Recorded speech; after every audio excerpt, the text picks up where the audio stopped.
I discovered at my own wedding that the groom wasn't my fiancé, but his deceased twin brother. What's even more ridiculous, I was carrying his child. The string quartet played the wedding march as I walked down the aisle of Boston's most prestigious cathedral. Every step felt heavier than the last, my Vera-Wang wedding dress trailing behind me like a white shadow. The guests on Boston's elite tech moguls and old money families part all stood, their phones raised to capture the perfect social media moment. Lucas had planned everything meticulously as he always did. That should have been my first warning sign. I kept my eyes fixed on the back of the groom's head, something feeling off about his posture. Lucas always stood military straight, a habit from his boarding school days. But this man's shoulders were slightly slouched, almost hesitant. When he turned around, my world stopped. Those eyes bared, they weren't Lucas's sharp, calculating gaze. They were softer, haunted, belonging to someone I thought was dead. My bouquet slipped from my trembling fingers, white roses scattering across the marble floor. The collective gasps from 500 guests echoed through the cathedral, but all I could hear was the roaring in my ears. "Hello, Olivia?" Mark whispered as I reached the altar, his voice carrying the same gentle tone I remembered from that night 6 months ago. I wanted to scream, to run, to demand answers, but my body wouldn't move. Security guards quietly positioned themselves at every exit. This wasn't just a wedding pern, it was a trap. "Smile, darling," Mark's mother, the infamous Margaret Sterling, hissed from the front row. "The Financial Times is watching." My hand instinctively went to my stomach where I'd confirmed just yesterday what I'd suspected for weeks. A baby Lucas is baby pernt, or so I'd thought. But looking at Mark now, remembering that one night of weakness when I thought I was with Lucas in the darkness of his beach house, the priest began the ceremony, his voice distant and muffled in my ears. My mind raced through the implications. Lucas had sworn his twin brother died in a yachting accident 2 years ago. I'd attended the funeral. I'd watched them lower an empty casket into the ground, but here Mark stood alive and breathing, about to become my husband, as if reading my thought. Mark leaned closer, his lips barely moving. "Don't worry, little fox. This isn't the worst secret the Sterling family is hiding from you." The nickname Perdal, his special name for me from years ago, Pan sent chills down my spine. Only then did I notice the slight tremor in his left hand, the faint scar along his hairline that hadn't been there before. What had they done to him these past 2 years? And more importantly, what were they planning to do with me? The priest turned to me, waiting for my response. 500 guests held their breath, and somewhere in this cathedral, Lucas was watching his perfect plan unfold. "Olivia Grace Chen," the priest's voice echoed. "Do you take this man to be your lawfully wedded husband?" I opened my mouth, knowing my next words would either save me parent or seal my fate forever. The reception was a blur of fake smiles and champagne flutes. I sat at the head table watching Boston's elite congratulate the happy couple while trading whispered speculations behind designer clutches. My new mother-in-law, Margaret, kept a perfectly manicured hand on my shoulder, a gesture that looked affectionate to photographers but felt like a steel trap. "You've always been clever, Olivia," Margaret murmured between air kisses to guests. "That's why Lucas chose you. Don't ruin this by asking questions you don't want answers to." I watched Mark across the room, noting how he moved differently now. Kun was the carefree charm that had once made him the family's black sheep. This Mark was calculated, almost mechanical, his social interactions precise but empty. What had happened during those 2 dead years? "Mrs. Sterling." A server appeared with a note. "Mr. Lucas Sterling requests your presence in the library." My heart stopped. Lucas, the man I thought I would marry, the one who'd orchestrated this entire charade. The Sterling Mansion's library was exactly as I remembered, pert darkwood, leather-bound books, and enough family secrets to fill them all. Lucas stood by the window, his back to me, looking every bit the tech mogul who'd graced Forbes 30 under 30. "Congratulations on your wedding, dear sister-in-law." His voice was ice. When he turned, his smile didn't reach his eyes. This was the real Lucas Perdal, not the charming CEO who'd courted me, but the ruthless heir who'd built Sterling Tech through hostile takeovers. Why? It was all I could manage, because Mark was always meant to be the Sterling heir. Father's will was very specific about that. Lucas swirled his scotch. "Unfortunately, my brother developed some inconvenient ideals about corporate ethics.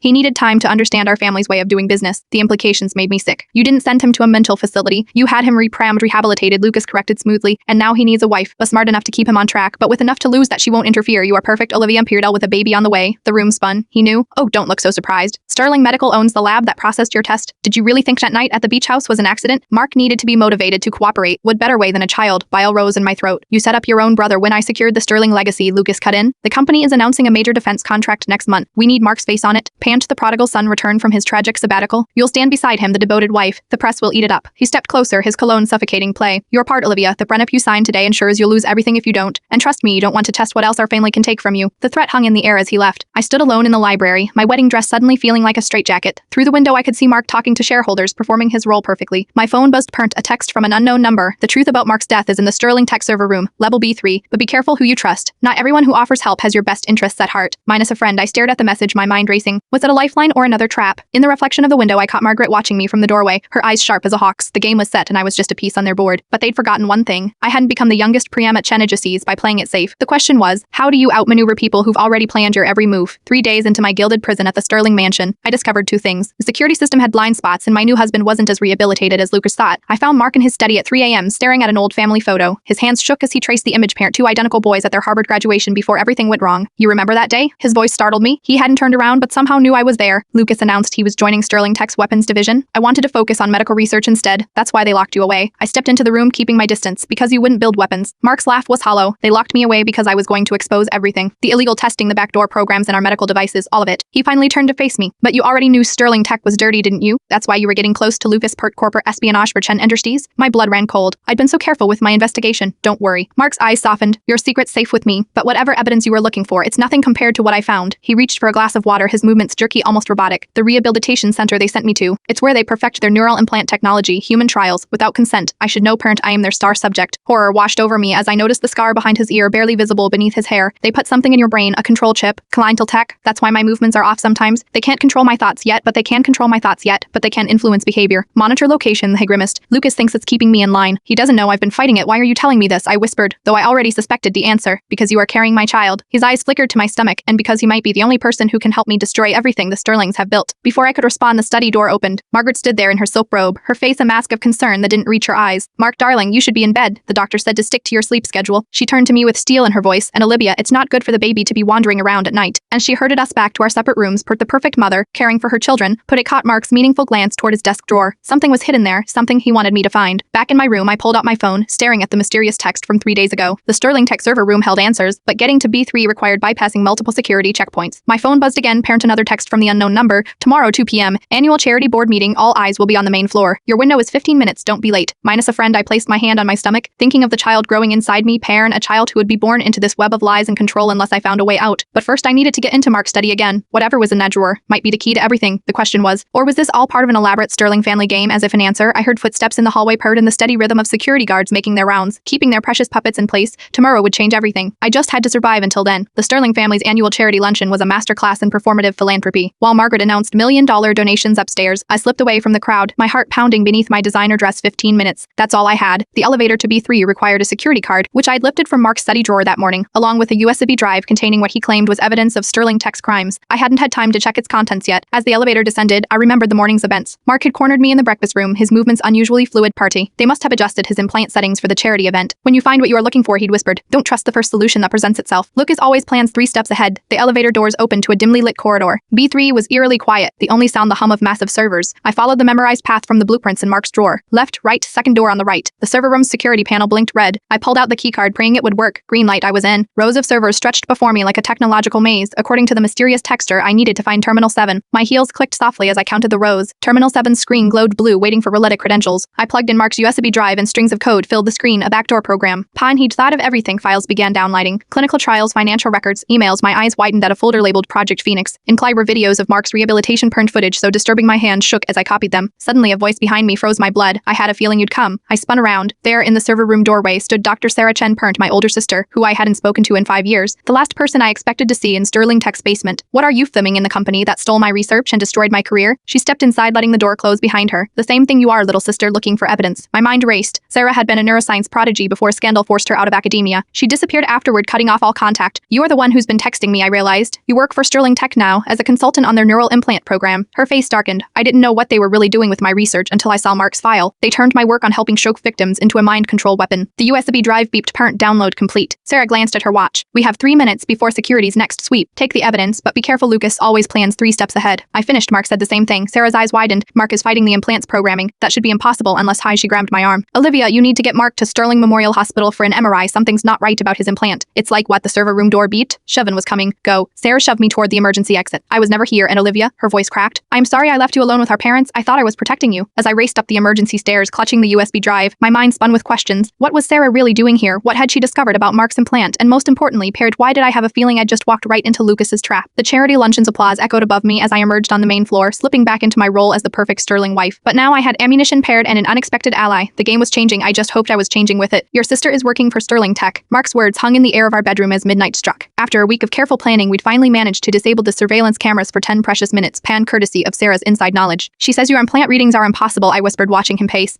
The way you are resisting the programming, it shouldn't be possible. Mark stopped at the window, his silhouette sharp against the Boston skyline. Because this isn't the original implant they gave me. My breath caught. What? The first one malfunctioned 6 months ago. They brought in a new doctor for the replacement surgery. His eyes met mine in the darkness. Your sister, the pieces clicked together with horrifying clarity. Sarah sabotaged the new implant. Not sabotaged, modified. He touched the scar behind his ear. She gave me back some control, but Lucas can't know. The moment he suspects the implant isn't working, Quanta floorboard creaked outside our door. We froze, but the footsteps passed. When Mark spoke again, his voice was barely audible. Tomorrow night, Lucas is hosting potential military contractors. Up and then who matters in Sterling Tech will be there. And Sarah found something in the company files, parent, something big enough to bring everything down. I pulled out my phone, showing him the encrypted message I'd received an hour ago. Project Phoenix wasn't about mind control. It was about consciousness transfer. Chag, the basement of Sterling Memorial Hospital. Mark's face went white. The basement, that's where they kept me during the first year. There were others there, other test subjects. I remember hearing screams, but the memories are foggy. We need to get you to that hospital, I insisted. Sarah says it's a trap. We both spun around. Margaret Sterling stood in the doorway doorway, elegant as ever in her midnight blue robe. But this time she wasn't alone. Lucas stepped out of the shadows behind her, and with him, Perrin Sarah. My sister wouldn't meet my eyes. I am disappointed, Olivia. Lucas sighed, holding up a tablet displaying our entire conversation.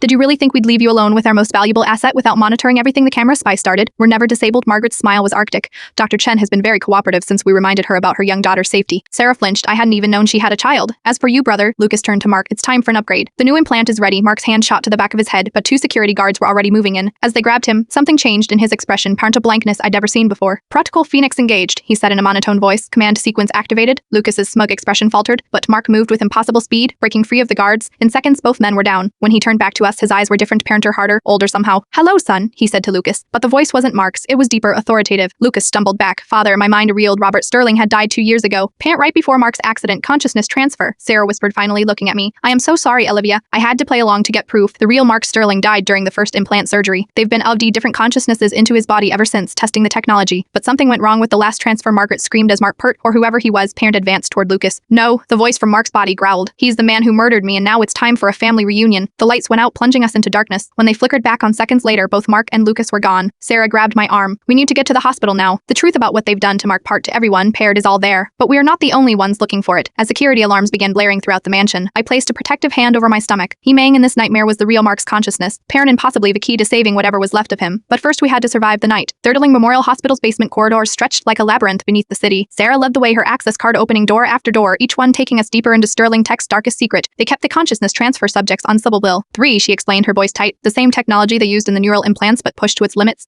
They wanted to achieve digital immortality. How many? I asked, dreading the answer. 17 attempts, only 3 survived the transfer process. She stopped at a heavy security door. Mark was subject 0. The door opened to a room that looked more like a server farm than a medical facility. Rows of strange coffin-like chambers lined the walls, each connected to massive computers. Most were empty, but 3 still hummed with power. Life support units, Sarah explained. They keep the original bodies alive while testing the transferred consciousness in donor bodies. Mark's is here somewhere above us. Sarah rushed to the nearest computer terminal, her fingers flying over the keyboard. Lucas will be coming. He needs to transfer his father's consciousness back before it degrades in Mark's neural implant. We have maybe 20 minutes. Security footage appeared on the screen, Pern feeds from all over the hospital. On one, I saw Margaret Sterling arguing with hospital security. On another, Lucas stalked through the corridors, his face twisted with rage. But it was the third feed that stopped my heart. Mark Parrot, or Robert Sterling's consciousness inside Mark's body. Parent was already in the building, moving with predatory purpose. Here Sarah pointed to a file on the screen. Mark's original consciousness was never completely erased. They couldn't risk destroying the template for their first successful transfer. He's been fragmented, stored across multiple servers. Mal, can you restore him maybe? But we'd need his original body. And she froze, staring at something over my shoulder. That won't be necessary. We turned to find Lucas in the doorway, a gun trained on us. Behind him stood Mark's body, now moving with Robert Sterling's characteristic arrogance. The prodigal daughters, Robert's voice emerged from Mark's lips.